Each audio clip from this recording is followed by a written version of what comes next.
السلام علیکم ورحمۃ اللہ وبرکاتہ۔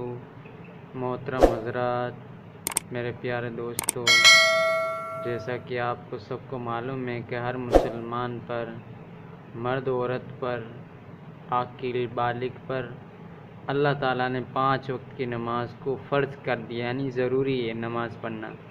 جو کوئی نماز کو چھوڑتا ہے اس کو اللہ تعالیٰ کا عذاب ملے گا۔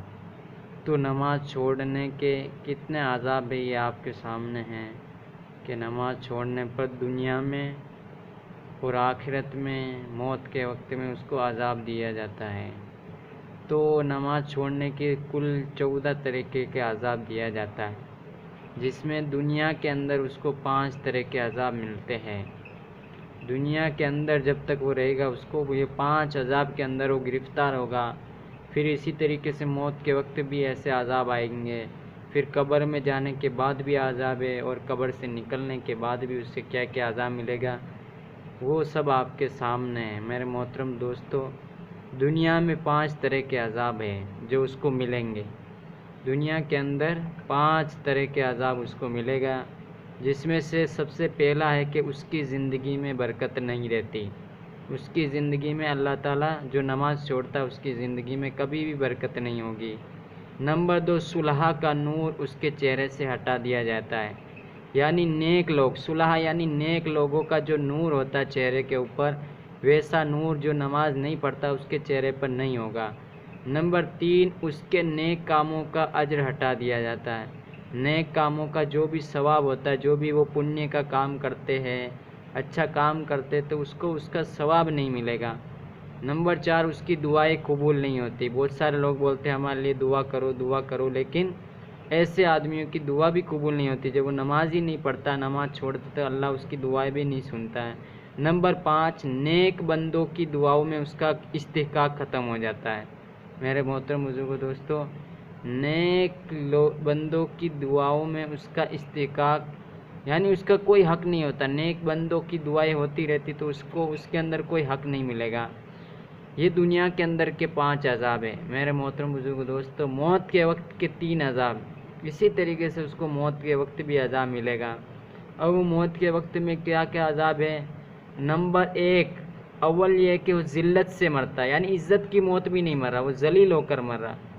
جب بھی مر رہا ہے وہ ذلیل ہو کر مر رہا ہے۔ نمبر 2 پر بھوکا مرتا وہ، ہاں اسے کتنا بھی کھانا کھلا دیا جائے پھر بھی بھوک کا بھوک رہے گا، موت کے ٹائم میں اس کو بھوک ایسی لگتی ہے۔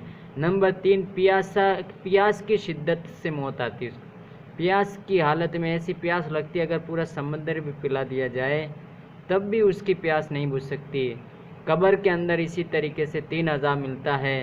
نمبر 1، بے نمازی کی قبر، یعنی جو نماز نہیں پڑھتا اس کی قبر اتنی تنگ ہو جاتی ہے، یعنی اتنی چھوٹی ہو جاتی کہ پسلیاں ایک دوسرے کے اندر گھس جاتی ہے، پسلیاں ہڈیاں جو ہوتی ہے پسلیاں وہ ایک دوسرے میں گھس جاتی، اتنی قبر چھوٹی ہو جاتی۔ نمبر 2، بے نمازی کی قبر میں آگ جلا دی جاتی ہے، اس کی قبر میں آگ جلا دی جاتی ہے۔ نمبر 3، جو نماز ضائع کرتا ہے اس کے لیے قبر میں ایک ایسا سانپ مسلط ہوتا ہے جو قیامت تک اس سے ڈستا رہے گا، اسی طرح قیامت تک اس سے عذاب ہوتا رہے گا۔